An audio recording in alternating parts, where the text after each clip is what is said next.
మీరు రాండి అన్నారు. వెళ్ళాను. అక్కడ చూస్తే ఇదొక నిజంగా ఒక సినిమా, ఒక అద్భుతమైన సినిమా కాబోతుంది ఇది. సో ఇప్పుడు మీరు ఇందాక ట్రైలర్ చూశారు కాబట్టి సో యాక్చువల్లీ మీరే అంత ఫీల్ అయ్యారు అనుకుంటున్నాను. ఎందుకంటే ఒక మంచి మెసేజ్ ఓరియంటెడ్ మూవీలా తీస్తున్నారు. ఇది ఒక మంచి ప్రయత్నానికి మీ అందరి సపోర్ట్ ఉంటుంది. అలాగే మాస్టర్జీ ప్రతి సినిమాలో కూడా నువ్వు ఉండాలి అని నాకు ఏదైనా ఒక క్యారెక్టర్ డ్యాన్స్ మాస్టర్గా ఒక మంచి టెక్నీషియన్గా తెలుసు. ఈ మధ్య 2-3 సినిమాలు కూడా డైరెక్ట్ చేశాడు. దానికి మేము ప్రతి ఫంక్షన్కి మేము వెళ్తున్నాం. ఎందుకంటే అతను అభిమానించే మనుషులు కాబట్టి పిలిస్తే అతను పలుకుతున్నాం. కానీ ఈవేళ ఏదో ట్రైలర్ లాంచ్ అనుకుని నేను వచ్చిన తర్వాత ఇది షార్ట్ ఫిల్మ్ తీసామని చెప్పి అన్నారు. దీంట్లో అద్భుతమైన 2 పాయింట్లు ఏంటంటే, జనరల్గా మేము ప్రతి ఆడియో ఫంక్షన్ వెళ్ళినప్పుడు all the best, cinema sex అవ్వాలి, ఇది అవ్వాలని కోరుకుంటాం అని అంటాం. మేము కోరుకున్న మాత్రం సినిమా సెక్స్ అవ్వదు, అది ఆడదు. అయినా సభా మర్యాద కాబట్టి వచ్చినప్పుడు ఆ మాట చెప్పడం సహజం. కానీ ఈవేళ ఈ ట్రైలర్ చూసిన తర్వాత నాకు అద్భుతమైన ఆలోచన, వీళ్ళు చేసిన ఒక మంచి పని ఏంటంటే, శ్రీను గారు సినిమా తీసి ప్రేక్షకులకు ముందు వదిలి ఆయన డబ్బు పోగొట్టుకునే కంటే ముందు ఒక ట్రైలర్ లాగా ఒక షార్ట్ ఫిల్మ్ తీశారు. ఇది నేను పని చేస్తానా పని చేయనా, నచ్చుతాను, జనానికి యాక్సెప్ట్ చేస్తారా చేయరా చూసి తర్వాత సినిమా తీద్దామని డిసైడ్ అయ్యారు. I say correct one word, డెఫినెట్గా ఇది మంచి శుభ సూచకం. ఇప్పుడు మీరు సినిమా తీసేసి మమ్మల్ని సలహా అడిగితే ఏమంటే సీన్ తీసేయండి, ఇది లైన్ కట్ చేయండి అంటే మీరు చేయలేరు, లేదా మళ్ళీ రీషూట్ చేయండి అంటే చేయలేరు. కానీ ఇప్పుడు ఒక అద్భుతమైన ప్రయోగం చేశారు మీరు. ఒక షార్ట్ ఫిల్మ్గా ఒక 4 రోజుల్లో తీశారు. దీనివల్ల అసలు దర్శకుడి ప్రతిభ ఏంటి అన్న విషయం కళ్ళకట్టినట్టు కనపడింది. ఇక నిర్మాతగా అతను సినిమా తీయాలా వద్దా అంటే ఈవేళ ఈ స్టేజ్ మీద చెప్తున్నా, డెఫినెట్గా సినిమా తీయండి. ఎందుకంటే నేను కొత్తగా సినిమా తీసిన వాళ్ళని ఎంకరేజ్ చేయాలి. సినిమా తీసినా మీరు కష్టపడి, మీరు 6 నెలలు కష్టపడి సినిమా తీసినా రిలీజ్ చేయడం అనేది చాలా చాలా చాలా చాలా కష్టమైన ఈ రోజుల్లో. సినిమా తీసి రిలీజ్ చేసి డబ్బంతా పోగొట్టుకున్నారు అందరూ. కానీ ఈ సినిమా తీయని ఎందుకు ఎంకరేజ్ చేస్తున్నానంటే దాంట్లో ఒక చిన్న స్వార్థం ఉంది. ఆ శ్రీను గారు నిర్మాత, అతను ఒక ఆర్టిస్టు. అతనికి సినిమాలో నిజంగా 10 రూపాయలు పోయినా కూడా ఆర్టిస్ట్గా ప్రూవ్ అయితే అతను లైఫ్. కంగ్రాచులేషన్. అయితే నేను వచ్చినప్పుడు ఒక టీజర్ లాంచ్ అనుకున్నాను. సరే 10 minutes 15 minutes ఎపిసోడ్ కనుక ఇక్కడ ప్లే చేయకపోతే రాజేంద్ర ప్రసాద్ మీద ఇంత అభిమానం రాదు. ఆయన ఇన్ని సినిమాలు తీసింది ఒకటి. ఈరోజు మేము 10 నిమిషాల ఎపిసోడ్ చూసిన దాన్ని ఫుల్ ఇంప్రెస్ అయినాం. కథకి ఈయన లైక్ చేస్తున్నా, కథనానికి ఈయన లైక్ చేస్తున్నా.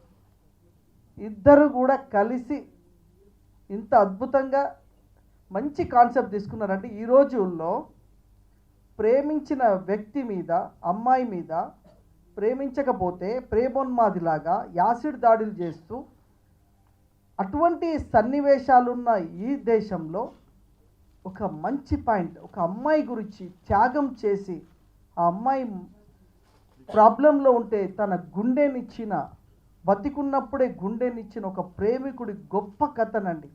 రియల్గా ఆ కాన్సెప్టే ఇంతకుముందు రామ్ సత్య గారు చెప్పినట్టు, ఎప్పుడు చిన్న సినిమాలు అంటే అబ్బా అనే రామ్ సత్య గారు ఇలా బాగా మూడొచ్చి చెప్పేశాడు, బాగా సినిమాలు తీయమని చెప్పాడు ఈరోజు.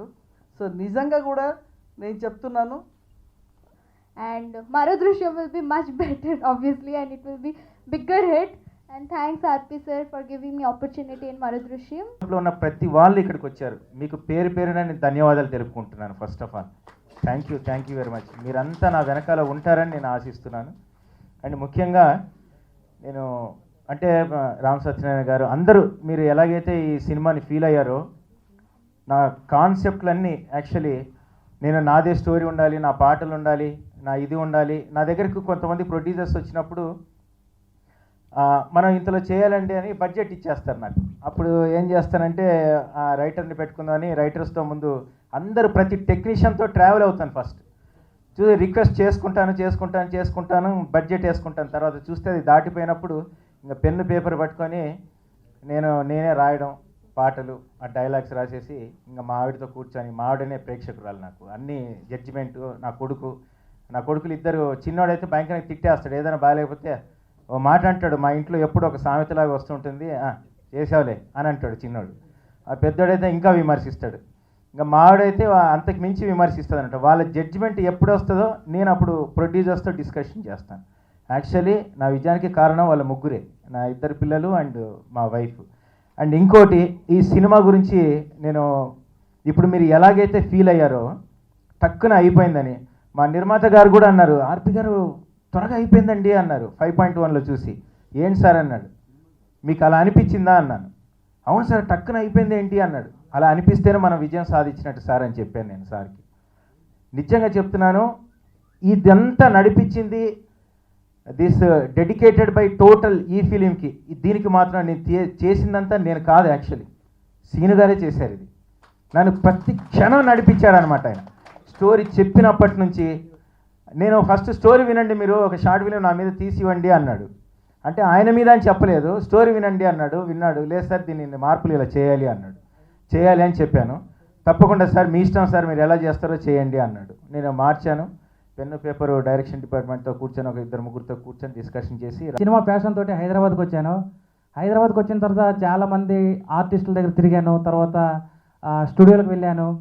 అలాగే ఎన్నో తిరిగాను అన్నట్టు. ఇండస్ట్రీలో ఎక్కడ నిలబడదామని చెప్పేసి ఎక్కడ కూడా నాకు చోటు దక్కలేదు. ఎందుకు ఈ పని, నా కులవృత్తిని నమ్ముకొని డబ్బు సంపాదించిన తర్వాత నాకు నేనే ఒక నిర్మాతగా, ఒక దర్శకుడిగా, ఒక నటుడిగా నిలబడాలి, మన దగ్గర ఒక 10 మంది పని చేయాలి అనే కాన్సెప్ట్తో ముందుకు రావడం జరిగిందండి. ఈ అన్వేషణలో నాకు ఆర్పి గారు దొరికారు. గత 6 సంవత్సరాలుగా నేను అబ్జర్వ్ చేస్తూ ఉన్నాను. చాలా కష్టజీవి అండి ఆయన చాలా టెక్నికల్ వాల్యూస్ ఉన్నటువంటి వ్యక్తి. నేనేం చెప్పినా కూడా వెనకాడకుండా, నేను కూడా ఆయన ఎక్కడ కూడా కాంప్రమైజ్ అయినా కూడా సార్ ఎక్కడ కూడా కాంప్రమైజ్ కాకండి అని నేను ప్రోత్సహించేవాడిని. అలాగే నేను ఒకరోజు ఫోన్ చేశాను, నేనే కావాలని ఫోన్ చేశాను. సార్ నాకు ఒక అర్ధరాత్రి పూట ఒక ఆలోచన వచ్చింది, దీన్ని మనం నిజం చేయాలి, ఏం చేద్దామన్నారు. అయితే రేపు మార్నింగ్ నాకు రహమత్ నగర్ రండి, నేను మాట్లాడుతానన్నారు. వచ్చిన తర్వాత ఇంకొక ముఖ్య మిత్రులు వాస్ గారు కూడా వచ్చారు అన్నట్టు. ఆయన కూడా పెద్ద డైరెక్టర్, కో డైరెక్టర్ కూడా. ఆయన సహకారంతో కూడా మాట్లాడడం జరిగింది. జరిగిన తర్వాత కారులో కూర్చున్నాం. నేను కాన్సెప్ట్ వినిపించాను. వాళ్ళకి అర్థం కాలేదు. సార్ నా ఆఫీస్కి రండి, ఆఫీస్కి వచ్చిన తర్వాత ఫుల్ డీటెయిల్స్ మీతో మాట్లాడతాను, కాన్సెప్ట్ చెప్తానంటే వాళ్ళు ఫోన్లో రికార్డ్ చేసుకున్నారు. ఫోన్లో రికార్డ్ చేసుకున్న తర్వాత సార్ రేపు మార్నింగ్ కల్లా మీకు విత్ డైలాగ్స్ మీకు ప్రజెంట్ చేస్తాను, నెక్స్ట్ డే మనం షూటింగ్కి వెళ్దామని చెప్పారు. ఓకే సార్ నేను రెడీ అని చెప్పాను. నేను రెడీ అయిన తర్వాత ఈ విషయాన్ని నా మిత్రుడైనటువంటి తోట మల్లికార్జునతో చెప్పాను. అన్న ఇట్లా చిన్న చిరు ప్రయత్నం చేస్తున్నాము, ఇది సక్సెస్ అయితే కనుక ఒక చాలా పెద్ద సినిమాగా నేను తీయబోతున్నాను, నువ్వు నాకు సహాయంగా ఉంటావా?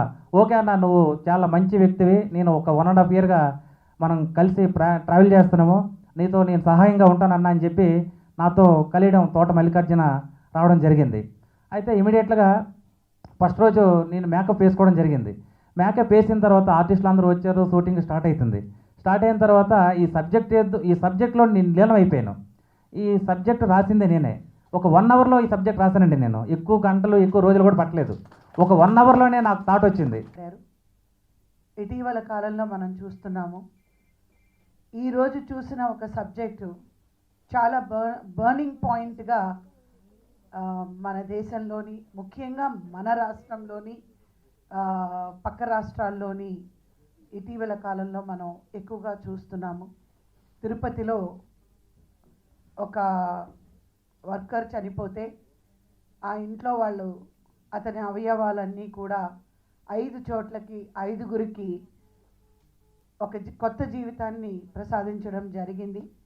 అలాగే చెప్పుకుంటూ పోతే ఎన్నో ఈ మధ్య కాలంలోనే ఎన్నో ఇన్సిడెంట్స్ మనం చూసాము.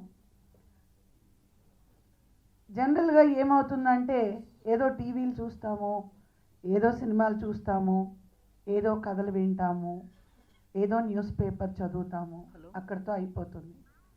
కానీ కొంతమంది మాత్రమే దాన్ని చాలా మైండ్లోకి తీసుకోవడము, హార్ట్లోకి తీసుకోవడము, అరే ఇలా జరుగుతుంది, దాన్ని మనం తెరకెక్కిస్తే ఎలా ఉంటుంది అన్న ఆలోచన కొంతమందికే ఉంటుంది.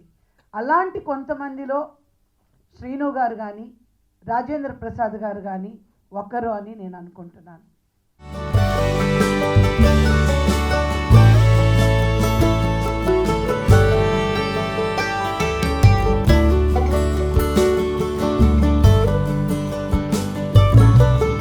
Please subscribe TFC Media channel for more information and latest current updates. Thank you. Do subscribe to TFC Media channel for more celebrity updates. Hi guys, in Minikali, all the best to TFC Media. Please subscribe and encourage it. Hi, this is Heba Patel. Please subscribe to TFC Media channel for interesting videos and updates. Please do subscribe to TFC Media channel for more celebrity updates.